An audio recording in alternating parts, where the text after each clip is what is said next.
Hello बच्चों, एक बार मैं फिर से आप सबका स्वागत करता हूं केमोलॉजी क्रैकर्स में। आई होप कि सब लोग अच्छे होंगे। हम लोग लास्ट वीडियो में क्या देखे थे? लास्ट वीडियो में हमने देखा था कि स्टेट्स ऑफ मैटर चैप्टर के अंदर जो हमारे टूल्स हैं, जैसे बोल सकते हो आप टूल्स इन द सेंस कि इस चैप्टर को पढ़ने के लिए कौन कौन सी चीजें बहुत ज्यादा जरूरी हैं।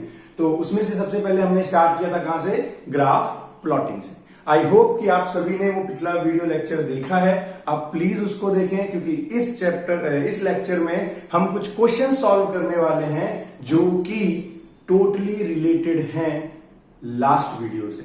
ओके, तो तैयार हो? चलो, आई होप कि सबने लास्ट वीडियो देखा होगा। चलो देखते हैं, एक क्वेश्चन उठाते हैं। सबको पता है कि स्प्रिंग एनर्जी क्या होती है। अगर हम बात करें स्प्रिंग एनर्जी की, तो ध्यान से देखो, स्प्रिंग एनर्जी जो होती है वो होती है हाफ, क्या होती है? हाफ के एक्स स्क्वायर। ठीक है, हाफ के एक्स स्क्वायर जो है स्प्रिंग एनर्जी का फॉर्मूला है। अगर आप कोई स्प्रिंग लेते हो, स्प्रिंग का एक कांस्टेंट होता है, वो के है। अगर आप उसको एक्स डिस्टेंस तक मूव करते हो तो उस पर जो एनर्जी स्टोर होती है वो दी जाती है किससे? बोलो, यू इक्वल टू हाफ के एक्स स्क्वायर। इस ग्राफ, अगर इस फॉर्मूले से या इस फॉर्मूले का हमको ग्राफ प्लॉट करना है, किसके बीच? ग्राफ आपको प्लॉट करना है, ध्यान से देखो, u वर्सेस x के बीच। तो ग्राफ कैसा फॉर्म होगा? ध्यान से देखो, सबसे पहले क्या काम करना है हमको u और x के बीच रिलेशन क्या है वो देखना है। जरा ध्यान से देखो, u और x के बीच रिलेशन के लिए u है आपका एनर्जी, x है वो डिस्टेंस, जिस डिस्टेंस तक आपने स्प्रिंग को खींचा है। अगर उसके अलावा जो बाकी टर्म्स है उसकी बात करें तो देखो k है और हाफ। k भी कांस्टेंट वैल्यू है, हाफ भी कांस्टेंट वैल्यू है। इट मींस कि u will be directly proportional to the x square. Sir क्या आपने इसको कहीं देखा है? याद करो।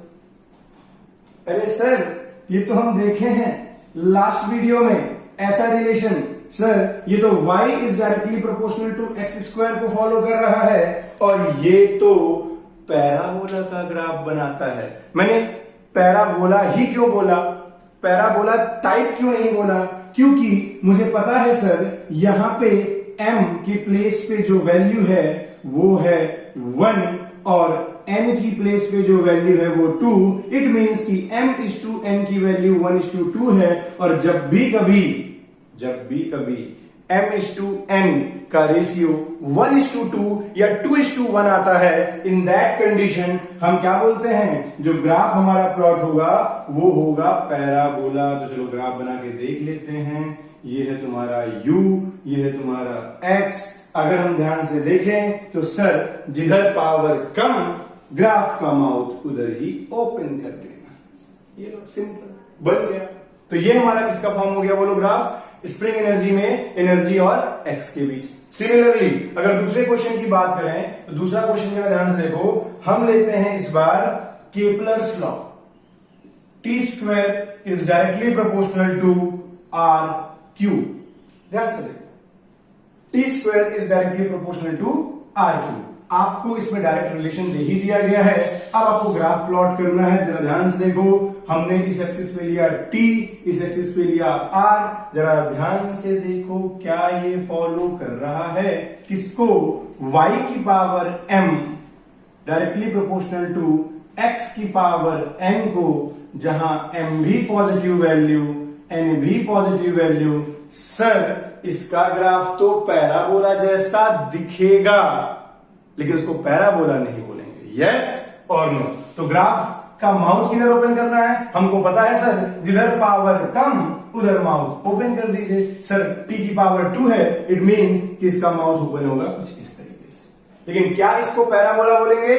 नहीं, ये पैराबोला नहीं है, लेकिन पैराबोला जैसा दिखता हुआ एक ग्राफ बनेगा। ओके, ठीक है। ये वाला ग्राफ सर, ये तो पैराबोला था, ये पैराबोला था। क्यों पैराबोला था? क्योंकि इसमें m:n का जो रेशियो आया था वो 1:2 आया था। डन। लेकिन यहां पे m:n का जो रेशियो आया है बेटा जी, वो आया है आपका 2:3, जो कि पैराबोला का इक्वेशन का ग्राफ या पैराबोला का जो इक्वेशन होता है उसको ये पूरी तरीके से फॉलो नहीं करता। हाँ, लेकिन इसका ग्राफ जो प्लॉट होगा वो पैराबोला जैसा होगा। Okay, very good. ये दो क्वेश्चन हो गए। अब तीसरा क्वेश्चन देखो, उसका ग्राफ प्लॉट करते हैं। आई होप कि अभी तक प्लॉट करना ग्राफ आ गया होगा, बस आपको रिलेशन चेक करना है और ग्राफ बनाना है। अगर हम बात करें कूलम्बिक फोर्स की, किसकी बात करें? कूलम्बिक फोर्स की, तो वो होता है K Q1 Q2 upon R square. अब इस पे हमको ग्राफ प्लॉट करने के लिए बोल दिया गया कि भैया F वर्सेस जो है आप R के बीच ग्राफ बनाइए। ठीक है, हम यहाँ पे एक्सिस बना लेते हैं, यहाँ F ले लेते हैं, यहाँ R ले लेते हैं। जरा ध्यान से देखो, यहाँ पे K कांस्टेंट वैल्यू है और बॉडी पे जो दो बॉडी थी जिनके बीच वो फोर्स वर्क कर रहा था, अगर वो कांस्टेंट चार्ज रखे हुए हैं तो मतलब कि F जो है वो इनवर्सली प्रोपोर्शनल होगा सर R स्क्वायर के। सर ये तो इनवर्सली प्रोपोर्शनल वाला रिलेशन है, तो इसका ग्राफ कैसा बनेगा? याद करो, जब y will be inversely proportional to x था तो उसका ग्राफ कैसा बनाया था आपने? जब y is inversely proportional to x था, इन दैट कंडीशन आपका ग्राफ बना था रेक्टेंगुलर हाइपरबोला। लेकिन रेक्टेंगुलर हाइपरबोला तो हम उसको तब बोलते थे सर जब m/n का रेशियो 1:1 का होता था तब। सर रिलेशन तो यहां पे भी इनवर्सली प्रोपोर्शनल वाला है, लेकिन क्या यहां पे रेशियो 1:1 है? नो सर यहां पे रेशियो 1:1 नहीं है। तो क्या इसमें जो ग्राफ प्लॉट होने वाला है, क्या उसको रेक्टेंगुलर हाइपरबोला बोलोगे?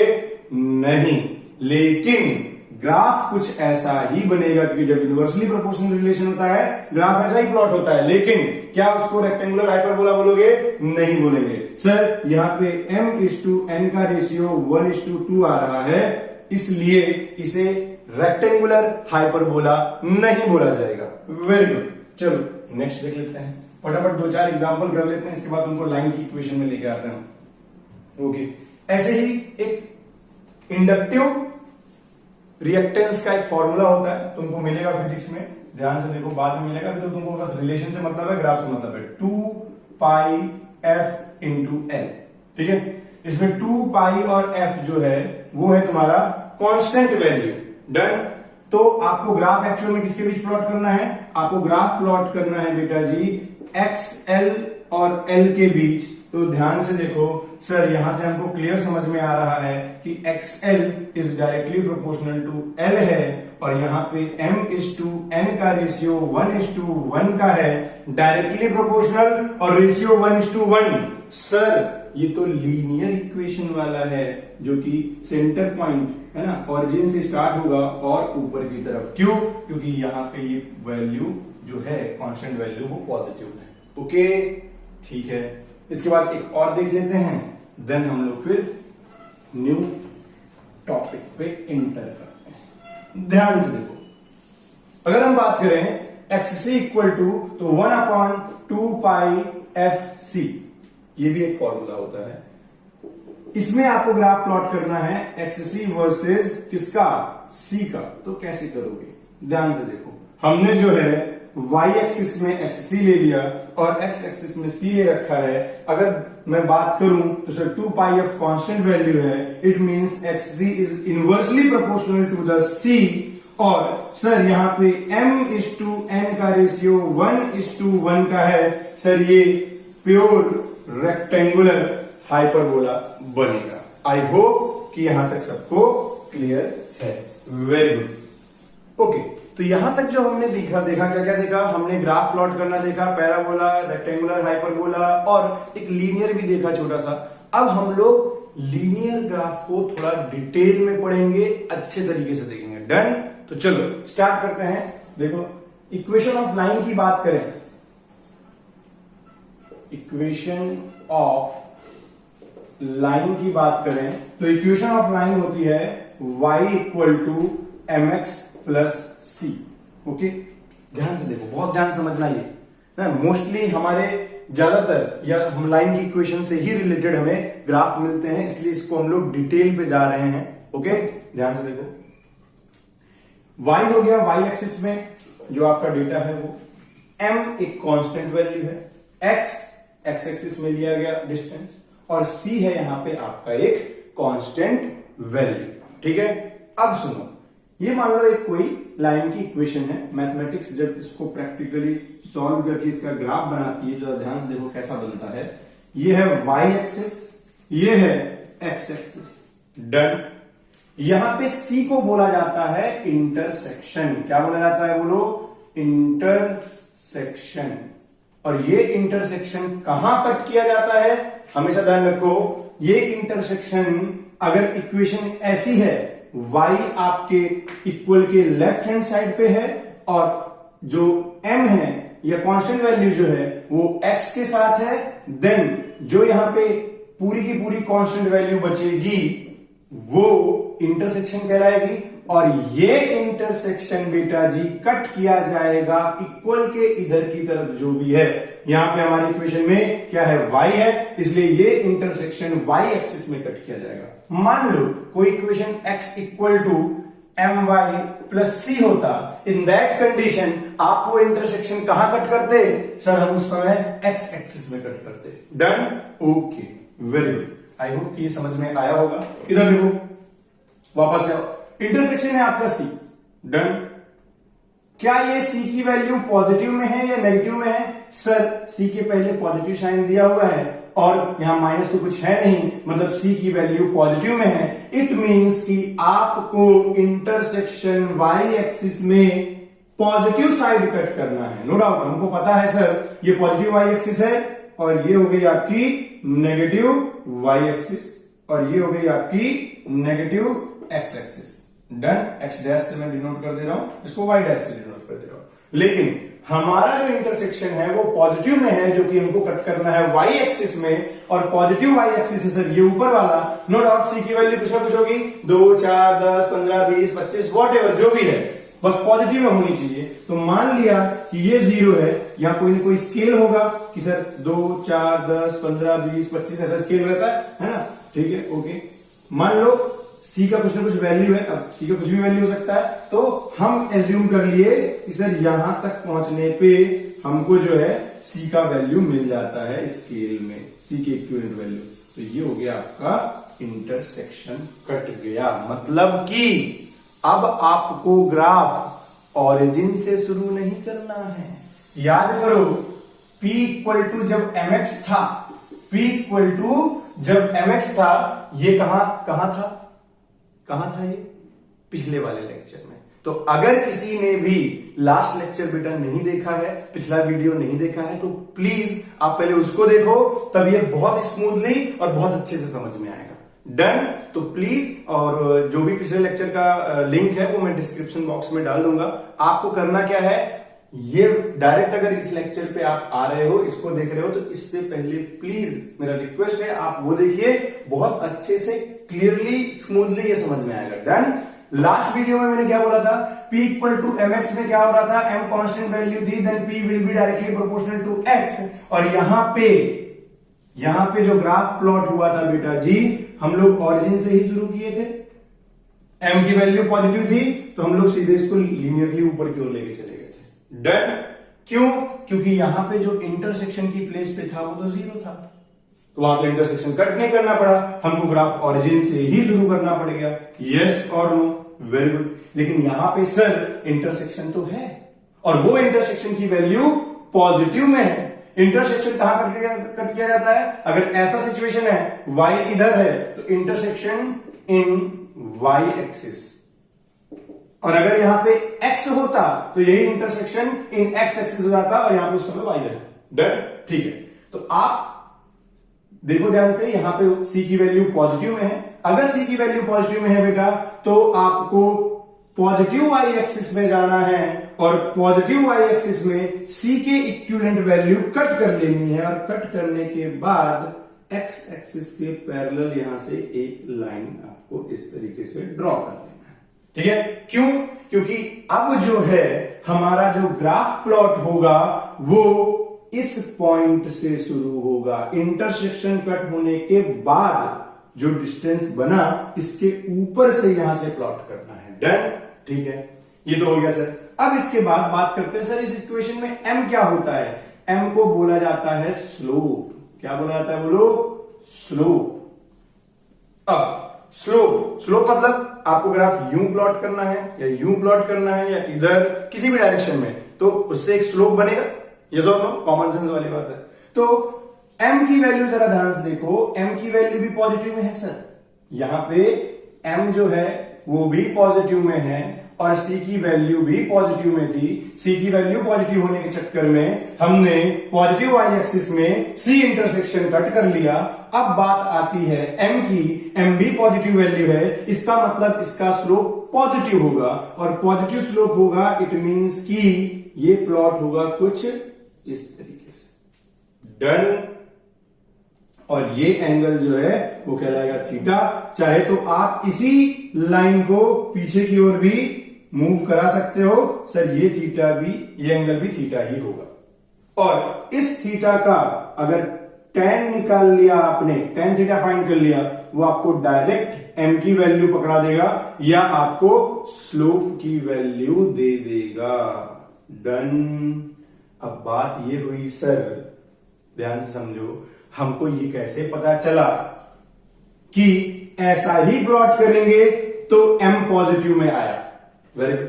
ये मेरे मन में भी था जब मैं पढ़ता था, तो मुझे भी डाउट आता था कि भैया ये स्लोप पॉजिटिव का मतलब क्या होता है। स्लोप पॉजिटिव का मतलब क्या होता है, इसके लिए थोड़ा सा 10th तक की मैथमेटिक्स अगर आपको आती है तो आप समझ जाओगे। ध्यान से देखो, अगर मैं बोलूं, तुम लोगों ने कभी ना कभी तुम लोगों ने देखा होगा बचपन में, कब, जब आपने 10th तक की मैथमेटिक्स पढ़ी होगी, वहां आप लोगों को ये थीटा की वैल्यूज याद करवाई गई होंगी। ध्यान से देखो, 0 डिग्री याद किया होगा आपने, देन 30 डिग्री, देन 45, ठीक है, देखते जाओ, देन 60 डिग्री, देन 90 डिग्री। उसके बाद आप 90 प्लस 30 करो 120 डिग्री हो गया, देन 90 प्लस 45 करो 135 डिग्री हो गया, 90 प्लस 60 करो 150 डिग्री हो गया और 90 प्लस 90 180 डिग्री। ओके। अगर मैं बात करूं साइन, तो साइन 0 0, साइन 30 1/2, साइन 45 बोलो 1/√2, साइन 60 √3/2, साइन 90 1। आई होप कि याद होगा आप लोगों को। उसके बाद साइन 120 की वैल्यू क्या होगी, जरा ध्यान से समझो। साइन एक्चुअल में 0 से लेकर के 180 तक, ध्यान समझना, साइन की वैल्यू 0 से लेकर के 180 तक क्या होती है बोलो? पॉजिटिव होती है। क्या होती है? पॉजिटिव होती है। तो यहां पे भी अब इसकी वैल्यू कैसे याद करें? देखो, मैथमेटिक्स में इसके फॉर्मूले हैं, याद करने के अलग अलग तरीके हैं, फॉर्मूले से भी फाइंड किया जा सकता है। मैं बस 0 से 180 तक का आपको ट्रिक बता दे रहा हूं, या जो समझो इसको। ध्यान से देखो, 0 से 90 तक का आपने याद कर रखा है, नो डाउट। अब 120, 135, 150, 180 कैसे करें? सर आप यहां से उल्टा चलना शुरू कर दीजिए। सर 120 की वैल्यू जो 60 की है कितनी हो जाएगी? √3/2। 135 की वैल्यू सर कितनी होगी? जो 45 की है 1/√2। सर 150 की वैल्यू कितनी होगी? जो 30 की है 1/2। और 180 की वैल्यू कितनी होगी? जो 0 की है सर 0। डन। तो इस तरीके से आप इसको याद कर सकते हो। इसके बाद cos थीटा की बात करें सर, तो cos theta, cos 0 1, cos 30 √3/2, cos 45 1/√2, cos 60 जो होता है वो होता है आपको कितना? 1/2, और cos 90 जो होता है वो होता है कितना? बोलो 0। डन। ये जस्ट सर उल्टा नहीं दिखाई दे रहा, साइन का जो 0 से 190 था, इसका 90 से 0 तक का रन करा दिया आपने उल्टा, जस्ट ऐसा ही होता है। Okay, very good. इसके बाद आगे का सर वैसा ही करना है, लेकिन cos की 120 से लेकर के 180 तक की जितनी भी वैल्यूज होती हैं, सारी वैल्यूज होती है बेटा नेगेटिव में। डन। ये कैसे आता है? मैथमेटिक्स के फॉर्मूले हैं, वहां से आ जाता है। बट आपको नीट वाले जो है, मैथ वाले जो है उनके लिए कोई दिक्कत नहीं है, उनके लिए तो ये बहुत डिटेल में आ जाता है, इससे भी डीप पे जाते हैं वो। नीट वालों, तुम्हारे लिए बोल रहा हूं, आपको इतना हेडेक नहीं लेना है। आप ट्राई कर सकते हैं 10 से 180 तक आप इसको डेटा को याद कर ले। याद करना बहुत सिंपल है। 90 तक हमने बचपन में याद किया था, उसके बाद मैंने इसको जस्ट रिवर्स कर दिया। कॉस का हमने यहां से यहां तक याद किया था, बस कॉस की अब वैल्यू रिवर्स करने जानी है, बट माइनस साइन के साथ। तो इसका मतलब cos 120 कितना हुआ सर? 1/2। cos 135 कितना होगा सर 1 बाई माइनस का √2। सर cos 150 कितना होगा ध्यान से देखो माइनस √3/2 डन। और cos 180 कितना होगा सर -1 डन। तो सर ये साइन और cos का तो हो गया। हमको मेन बात करनी थी tan पे, क्योंकि वहीं से तो हमारा वैल्यू आने वाला था स्लोप। एक्चुअल में स्लोप क्यों पॉजिटिव मैंने बोला, और मैंने पॉजिटिव बोलने के बाद यही स्लोप इसी एंगल पे क्यों लिया। मैं चाहे तो ऐसे भी जा सकता था, मैं ऐसे भी जा सकता था, वो अभी जस्ट क्लियर हो जाएगा। 2 मिनट और लिखो। अब tan क्या होता है हम सबको पता है कि tan थीटा होता है sin theta divided by cos theta done. तो कुछ नहीं करना है, अगर tan 0 निकालना है तो sin 0 डिवाइड बाई cos 0 कर दो, तो 0/1 कितना आएगा 0। tan 30 निकालना है sin 30 डिवाइड बाई cos 30 कर दो, कितना आएगा बोलो 1/√3। डिवाइड करके देखें सर। tan 45 निकालना है sin 45 divide by cos 45, sir आ जाएगा कितना 1। sin tan 60 कितना आएगा √3 डिवाइड बाई 2 डिवाइड बाई 1/2 बचेगा कितना √3, और ये वैल्यू 1/0 मतलब सर ये इनफाइनाइट आ जाएगी डन। अब इसके बाद इधर वाली वैल्यू तो tan 120 sir sin 120 divide by cos 120, और ये वैल्यू आ जाएगी कितनी बोलो माइनस का √3। सर ये डिवाइड कर दो 1/√2 डिवाइड बाई -1/√2, सर ये आ जाएगा माइनस का 1। सर ये कितना आएगा सर ये आ जाएगा -1/√3, और ये आ जाएगा बेटा 0। तो यहां से आपको tan की भी वैल्यूज मिल गई। अब मुझे tan पे फोकस करने दो। मुझे एक्चुअल में इतना ही बताना था, लेकिन ठीक है चलो ये डेटा आपको याद होना चाहिए, क्योंकि अभी जो आप फिजिक्स पढ़ोगे केमिस्ट्री पढ़ोगे वहां आपको ये यूज होगा, इसलिए आप अच्छा है कि आप अभी इसको याद कर लें। Okay done. डन देखो tan की वैल्यू की बात करूं तो सर tan की वैल्यू 0 से लेकर के 190 तक ध्यान से देखो कैसी आ रही है पॉजिटिव में। अगर 0 डिग्री एंगल से लेकर के 90 डिग्री एंगल के बीच तक हम रन करते हैं तो tan थीटा की वैल्यू पॉजिटिव में आती है, और वहीं अगर 120 से लेकर के 180 के बीच tan की कोई भी वैल्यू देखते हैं वो हमको किसमें मिलती है बोलो नेगेटिव में डन। अब सुनो हमको पता है कि स्लोप जो होता है वो होता है tan थीटा, और वो आपको वैल्यू देता है m की। कॉमन सेंस लगाओ, यहां m की वैल्यू बेटा जी पॉजिटिव में है। अगर m की वैल्यू पॉजिटिव में है, ये अगर पॉजिटिव में है मतलब यहां पे थीटा की वैल्यू आप क्या रखो बेटा जी कि ओवरऑल tan थीटा की वैल्यू निकालो तो वो पॉजिटिव में आनी चाहिए। समझ में आया? एक बार फिर से बोलता हूं, हमारे इस इक्वेशन में m की वैल्यू क्या है पॉजिटिव है, और अगर m की वैल्यू पॉजिटिव है बेटा जी, m की वैल्यू अगर पॉजिटिव में आ रही है, ये वैल्यू पॉजिटिव में कुछ भी आ रही है बट पॉजिटिव में होनी चाहिए, इसका मतलब कि tan थीटा का वैल्यू निकालोगे वही है m। मतलब कि थीटा का क्या वैल्यू रखो कि जब उसका tan थीटा फाइंड करो तो वैल्यू पॉजिटिव में आए। तो सर हमको पता है 0 डिग्री से लेकर के 90 डिग्री के बीच कोई सा भी एंगल ले लीजिए थीटा का, सर tan थीटा निकालने पे हमेशा पॉजिटिव वैल्यू वो देगा, और हमेशा अगर वो पॉजिटिव वैल्यू देगा इसका मतलब कि सर हम जो स्लोप बनाएंगे यहां से तो शुरू किए हैं हम स्लोप, तो ये एंटी क्लॉकवाइज हम लोग एंगल मेजर करते हैं। ध्यान से देखो यहां से अगर मेजर करना शुरू में करूं तो सर ये 0 से शुरू करेंगे यहां तक जाएंगे तो 90 आएगा। मतलब सर ये 0 और 90 के बीच अभी तो क्वेश्चन पेपर में थीटा दिया नहीं था, हमको स्लोप बस पॉजिटिव दिखाना था, तो सर 0 और 90 के बीच कैसा भी एक एंगल लेकर के आप स्ट्रेट लाइन खींच दीजिए, वो आपको पॉजिटिव स्लोप बताता है। आई होप कि क्लियर हुआ, यस और नो। Very good. एक बार वापस से बोलता हूं, 0 से लेकर के 90 के बीच कोई सी भी मैं ऐसी लाइन खींचूं तो उसमें tan थीटा जो है 0 और 90 के बीच लाई करेगा,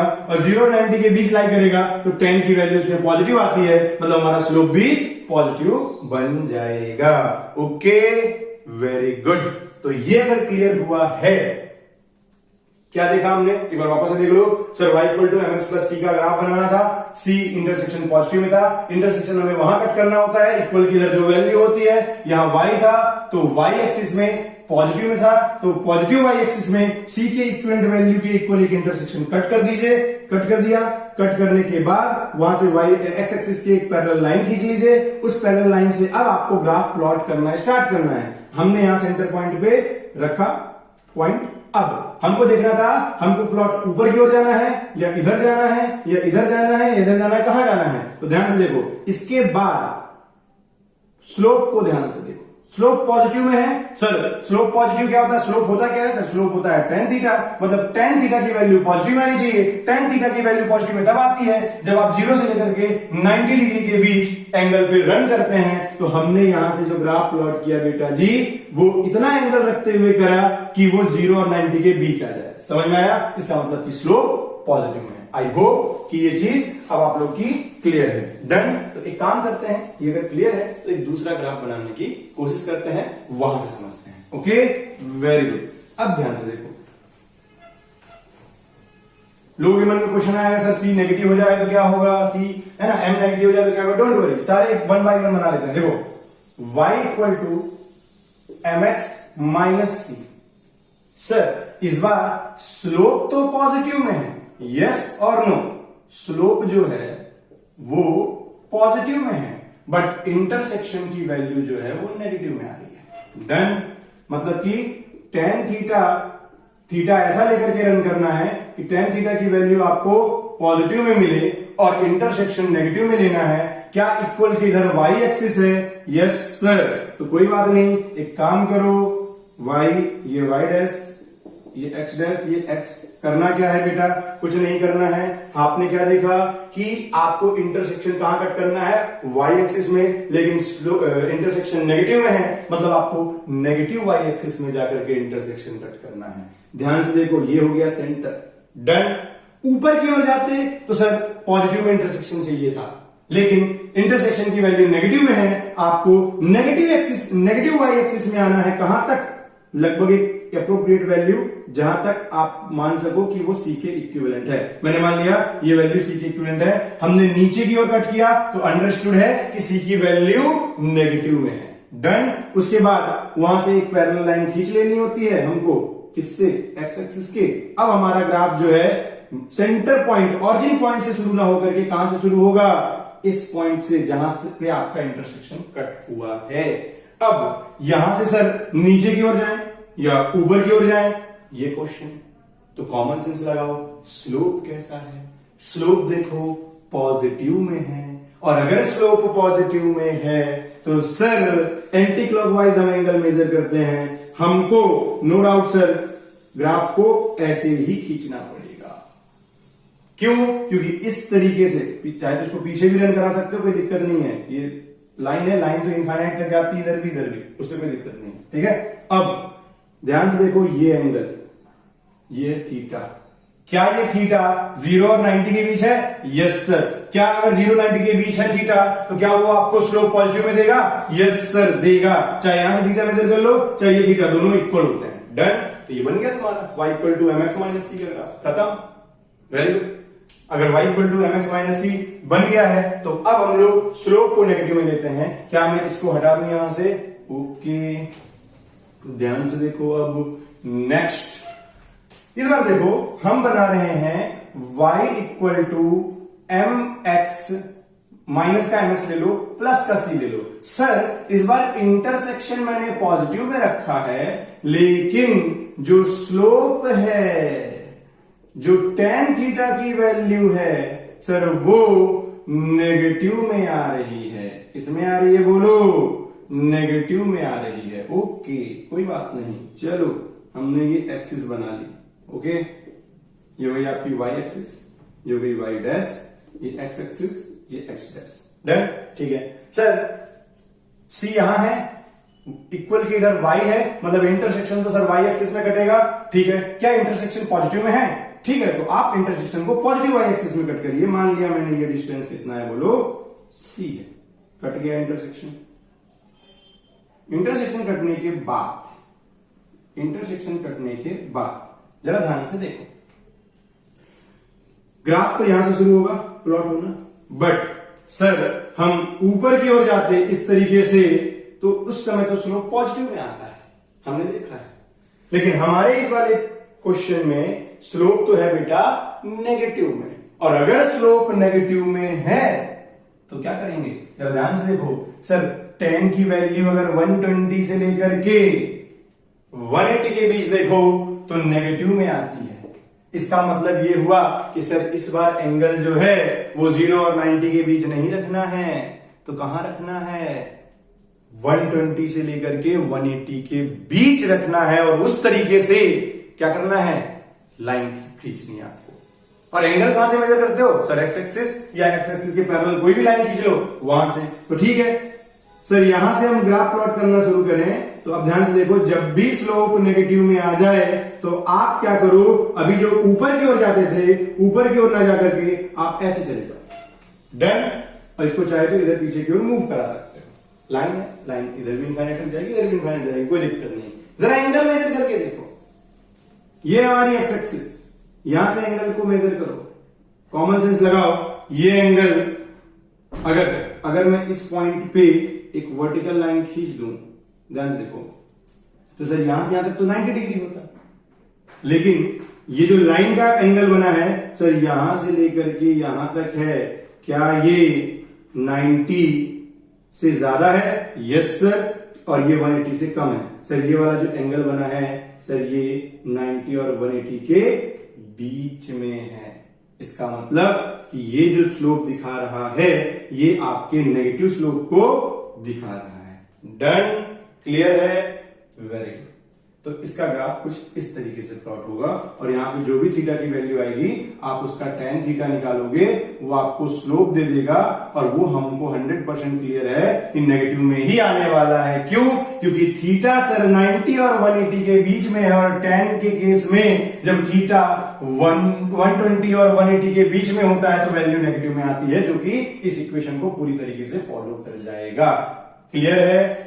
अब एक लास्ट कंडीशन और है, आप उसको भी बना लो, और आई होप कि ये क्लियर है, आपको समझ में आ रहा है। ध्यान से देखो, लास्ट कंडीशन क्या लेनी है, y इक्वल टू ले लो -mx और -c। सर इस बार इंटरसेक्शन भी नेगेटिव में ले लिया और स्लोप भी सर नेगेटिव में ले लिया, कोई बात नहीं, कोई बात नहीं। स्लोप मतलब कि tan थीटा की वैल्यू भी नेगेटिव में आप लेनी है। ओके, डरो नहीं, सिंपल है। करना क्या है, ये है y एक्सिस, ये है x एक्सिस, ये है y डैश, ये है x डैश। डन। ध्यान से देखो सर, इंटरसेक्शन नेगेटिव में है सर, ये तो बच्चों वाला हो गया। हमको करना क्या है, y नेगेटिव y में जाकर के c के इक्विवेलेंट वैल्यू कट कर लेनी है। मान ले इतना c है, ठीक है, मान लो सर। उसके बाद हमको क्या करना है, हमको तो उसके बाद x एक्सिस के पैरेलल उस पॉइंट से लाइन खींच देनी है। सर खींच दिया, अब क्या करें सर, ग्राफ तो हमारा यहां से शुरू होगा, लेकिन क्या हम ग्राफ को ऐसे लेके जाएं? अगर ऐसे लेके जाते बेटा तो यहां से ये 90 डिग्री और वो 0 डिग्री के बीच एंगल आया था सर, स्लोप उस केस में पॉजिटिव हो जाता। क्या यहाँ पे स्लोप नेगेटिव में है? तो फिर आप ऐसे ना जाओ बेटा, आप जाओ यूं। सर यहां तुमको एंगल ही नहीं दिख रहा, कोई बात नहीं, आप इसको पीछे खींच लो। खींच लिया? हमने क्या देखा था, इस लाइन का एक्स एक्सिस से जो एंगल होगा वही तो है थीटा, तो आप ये वाला एंगल मेजर कर लो, ये भी आपको थीटा देगा। अगर दिमाग में बत्ती नहीं जली तो आप ये वाला भी एंगल मेजर कर सकते हो। सर ये और ये दोनों 90 और 180 के बीच हैं, दोनों मैथमेटिक्स के हिसाब से सेम एंगल कहलाते हैं। अगर यहां पे tan थीटा आप निकालते हो बेटा जी तो 101% नेगेटिव में वैल्यू आएगी।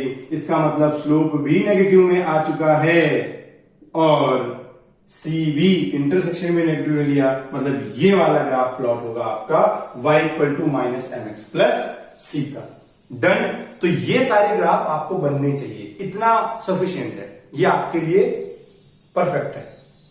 ठीक है, इतना अगर आप कर लेते हो तो धीरे धीरे धीरे धीरे आप और चीजें रनिंग क्लासेस में सीख जाओगे, बट ये बेसिक है, इतना आना चाहिए। ये आएगा तो आप क्वेश्चन को बहुत अच्छे तरीके से एनालाइज कर पाओगे, सॉल्व कर पाओगे। इसके बाद एक आध क्वेश्चंस देख लेते हैं, और उस क्वेश्चन के थ्रू हम एक बार चेक कर लेते हैं कि हमने कितना सीखा है। डन। तैयार हो तो मैं इसको रब कर रहा हूं। अब हमारे केमिस्ट्री या फिजिक्स के अंदर ये किस तरीके से आएगा, कैसे हम समझेंगे, कैसे करेंगे, तो ध्यान से देखो।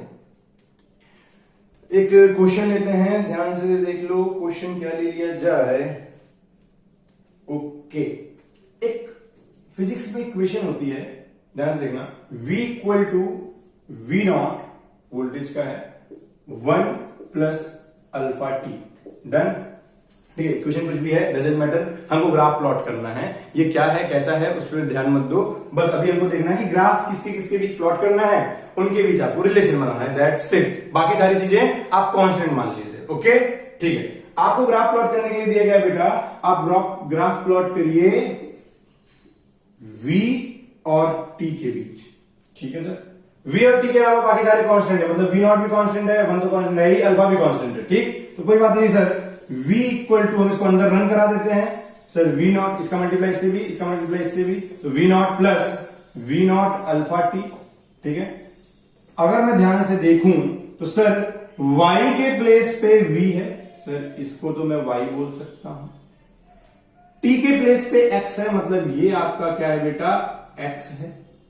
और हमको पता है y equal to M X plus C का जो फॉर्मूला होता है, y equal to M X plus C का जो लाइन का इक्वेशन होता है, उसमें x के साथ जो कोफिशिएंट होता है उसको हम लोग स्लोप बोलते हैं। x की प्लेस में यहां t है, मतलब सर ये है स्लोप की वैल्यू, क्या मिल गई, छुपी हुई थी। ओके सर, जो mx के साथ प्लस में होता है उसको हम लोग इंटरसेक्शन बोलते हैं। ये हो गया m की प्लेस पे सर, ये हो गया x की प्लेस पे, ये y के प्लेस पे, सर बचा कौन, यही है जो कि कांस्टेंट वैल्यू है, यही इंटरसेक्शन होगा सर। क्लियर है, तो सब मिल गया सर, इंटरसेक्शन भी मिल गया, स्लोप भी मिल गया, x क्या है, y क्या है, सारी चीजें मिल गई। मतलब सर ये जो एक्चुअल में ये y equal to M X plus C जैसा नहीं लिखा हुआ है, लिखा हुआ है y equal to C plus M X जैसा लिखा हुआ है। डन, x के प्लेस पे t, m के प्लेस पे v नॉट अल्फा, c के प्लेस पे v नॉट और y के प्लेस पे v। डन, प्लॉट किसके बीच करना है ग्राफ, सर v और t के बीच, ठीक है, v और t के बीच। ध्यान से देखो, क्या इंटरसेक्शन आपकी इक्वेशन में दिखाई दे रहा है, हाँ सर इंटरसेक्शन दिखाई दे रहा है। कितना है सर, v नॉट है, क्या पॉजिटिव में है, हाँ सर इंटरसेक्शन पॉजिटिव में है। तो करना क्या है, पॉजिटिव y एक्सिस में जाकर के v नॉट के इक्विवेलेंट वैल्यू को कट कर लेने का, कट करने के बाद वहां से x एक्सिस के पैरेलल एक लाइन बना लेने का। बन गया क्या, हाँ सर। ओके, अब ग्राफ प्लॉट करना है, ग्राफ प्लॉट करना है तो सर स्लोप देखना पड़ेगा कि पॉजिटिव में है या नेगेटिव में है। जरा ध्यान से देखो, यहां m की वैल्यू तुमको कैसी दिखाई दे रही है, सर m की वैल्यू तो पॉजिटिव में दिखाई दे रही है। इसका मतलब सर स्लोप जो है वो पॉजिटिव होना चाहिए, और पॉजिटिव स्लोप के लिए आपको थीटा जो है वो 0 और 90 के बीच रखना पड़ेगा। इसका मतलब सर कुछ ऐसी लाइन बनेगी, ये थीटा जो है सर 0 और 90 के बीच में है। चाहे तो आप इस लाइन को पीछे की ओर मूव कर सकते हो, कोई दिक्कत नहीं है, सब कुछ सही है, कोई दिक्कत नहीं होता, क्योंकि लाइन है इनफाइनाइट तक जाएगी, इधर भी इनफाइनाइट तक जाएगी, जाने दो। ओके, अब अगर इसका tan थीटा निकाल देते हो तो ये आपको m की वैल्यू दे देगा, मतलब स्लोप की वैल्यू दे देगा। यहाँ पे स्लोप कितना है सर, मतलब यहाँ पे tan थीटा की वैल्यू जो है वो v नॉट अल्फा के इक्वल हो जाएगी। खत्म, सिंपल था, बस ऐसे ही बनाना, ठीक है। Done, okay. एक और करते हैं, फिर हम डिस्कस करते हैं कि इस पे क्वेश्चन कैसे पूछे जाते हैं। थोड़ा बहुत हिंट कर देता हूं, तो सामने आया क्वेश्चन तो वो ऑलरेडी आप कर लोगे। जब ग्राफ प्लॉट कर लिया, ग्राफ को समझ गया, तो फिर आगे कोई दिक्कत नहीं है। चलो एक और एग्जांपल लेते हैं, ध्यान से देखो। इस बार हम जीरो ऑर्डर रिएक्शन का, रेट ऑफ रिएक्शन का एक फॉर्मूला होता है, उसमें फाइनल कंसंट्रेशन जो होता है वो होता है इनिशियल कंसंट्रेशन माइनस के टी। ये होता है जीरो ऑर्डर रिएक्शन। जब तुम पढ़ोगे 12th की केमिस्ट्री में आता है, तो ये आपको इक्वेशन वहां देखने को मिलेगी। अगर आपको इसका ग्राफ प्लॉट करने के लिए आ जाए तो बेटा क्या करोगे, पहले सर बताइए ग्राफ किसके बीच प्लॉट करना है, ये भी सही क्वेश्चन है बेटा। तो ग्राफ प्लॉट करना है सर फाइनल कंसेंट्रेशन और किसके बीच बेटा, टाइम के बीच। किसके बीच? टाइम के बीच, टी के बीच। डन। ओके, कोई बात नहीं सर, हम इसको थोड़ा देख लेते हैं। सर वाई एक्सिस में ये है, सर ये तो वाई है हमारा। सर एक्स एक्सिस में टी है, सर ये है एक्स हमारा। और हमको पता है एक्स के साथ जो होता है वो होता है स्लोप। अरे सर यहां पे तो स्लोप नेगेटिव में आ गया, तो कोई बात नहीं सर, स्लोप तो नेगेटिव में आ गया, कोई बात नहीं। इसको देखो, एक्स के साथ जो रहता है वो हो गया हमारा स्लोप, वाई के प्लेस पे ये है, जो कुछ बचा खुचा वो कहलाता है हमारा क्या? Constant value. सर ये एक्चुअल में लिखा हुआ है कुछ इस तरीके से, y equal to c minus m x. Done. यहां पे m की जो वैल्यू है वो है माइनस का k, और c की जो वैल्यू है वो है a इनिशियल। डन। मतलब कि इंटरसेक्शन पॉजिटिव में लेना है सर, और स्लोप नेगेटिव में लेना है। बिटवा जरा अपने से एक बार बना लो जल्दी से, ठीक है? बना लिया? इधर देखो, हमको क्या करना है सर? इंटरसेक्शन पॉजिटिव में, इंटरसेक्शन कहां कट करना है? वाई एक्सिस में, जहां ए एफ लिखा हुआ है। ओके सर, इंटरसेक्शन कट लिया क्योंकि पॉजिटिव में इंटरसेक्शन था, मैंने कट कर लिया। ये वैल्यू मैं मान के चल रहा हूं कितनी है, बोलो? ए इनिशियल के इक्विवेलेंट। सर इसके बाद यहां से एक पैरेलल लाइन खींच लीजिए, किसके? एक्स एक्सिस के पैरेलल, मतलब टी के पैरेलल। ओके, अब सर स्लोप पॉजिटिव या नेगेटिव? पॉजिटिव होता तो ऐसे जाते सर, नेगेटिव है तो ऐसे जाएंगे, खत्म। ये सर ये जो है आपका, इधर की ओर खींच लो, ये बन गया graph, plot, finish. Sir angle? Sir angle ये है, साफ साफ दिख रहा है, 90 से बड़ा है और 180 से छोटा है। 90 और 180 के बीच अगर एंगल हुआ तो tan थीटा की वैल्यू ऑटोमेटिक नेगेटिव में आएगी बच्चा, और ये वैल्यू जस्ट इक्वल होनी चाहिए किसके? माइनस के की। समझ में आया क्या? ओके, खत्म। सर क्वेश्चन कैसे आते हैं इसमें? तो बेटा इसमें क्वेश्चन जनरली ऐसे आएंगे कि वो क्या करेंगे, आपको ग्राफ प्लॉट करके दे देंगे, आपको इसमें वैल्यूज दी रहेंगी 0 से लेकर के यहां तक, और ऐसा एक ग्राफ प्लॉट रहेगा। वो आपसे पूछ लेंगे कि बताओ इंटरसेक्शन की वैल्यू या इनिशियल कंसंट्रेशन की वैल्यू कितनी है। जब आपको ये पता रहेगा बेटा कि इस ग्राफ में जब ए फाइनल और टाइम के बीच जो ग्राफ बनता है उसमें जो इंटरसेक्शन होता है वो एक्चुअल में इनिशियल कंसंट्रेशन को बताता है, मतलब कि ये इंटरसेक्शन की वैल्यू वहां से उठा लेना, आपको इनिशियल कंसंट्रेशन मिल जाएगा। और बाय द वे अगर आपसे क्वेश्चन में पूछा कि हमको बताओ कि इसका के का वैल्यू कितना आएगा, तो के की वैल्यू फाइंड करने के लिए बेटा यहां पे जो एंगल दिया रहेगा उसका tan थीटा फाइंड कर लेना, और tan थीटा की वैल्यू जो भी आएगी वो माइनस के इक्वल कर देना, तो वहां से के आ जाएगा। समझ में आया? तो डायरेक्ट के और ए इनिशियल ना दे करके क्वेश्चन पेपर में ये ग्राफ प्लॉट करके दे देंगे, वो अंडरस्टूड है कि आपको ये इंटरसेक्शन की वैल्यू ए फाइनल होती है, ए इनिशियल वैल्यू होती है, वो आपको पता होना चाहिए, और जो स्लोप निकलेगा वो माइनस के इक्वल होना चाहिए, आपको पता होना चाहिए। वो कहां से पता चलेगा? इस इक्वेशन से पता चलेगा। और कैसे पता चलेगा? जब आप इसको एक बार दोबारा आप बना करके खुद से देखोगे। आई होप कि ग्राफ प्लॉट करना सीख गए हो। बेसिक इतने ही ग्राफ हैं जो मोस्टली आपके एग्जाम में फ्रिक्वेंटली पूछे जाते हैं। ठीक, नीट वालों इतना सफिशिएंट है, जेई वालों आपके ग्राफ प्लॉटिंग ऑलरेडी है, तो आपको और कोई टेंशन है ही नहीं, मैथमेटिक्स में आपको सिखा दिया जाता है। Okay, done. तो आई होप कि यहां तक समझ में आया होगा। तो आप क्या करें बेटा, अगर आपको चीजें समझ में आती हैं, आपको अच्छा लगा, तो प्लीज सब्सक्राइब जरूर करना और ज्यादा से ज्यादा शेयर करिए। Okay, very good, thank you.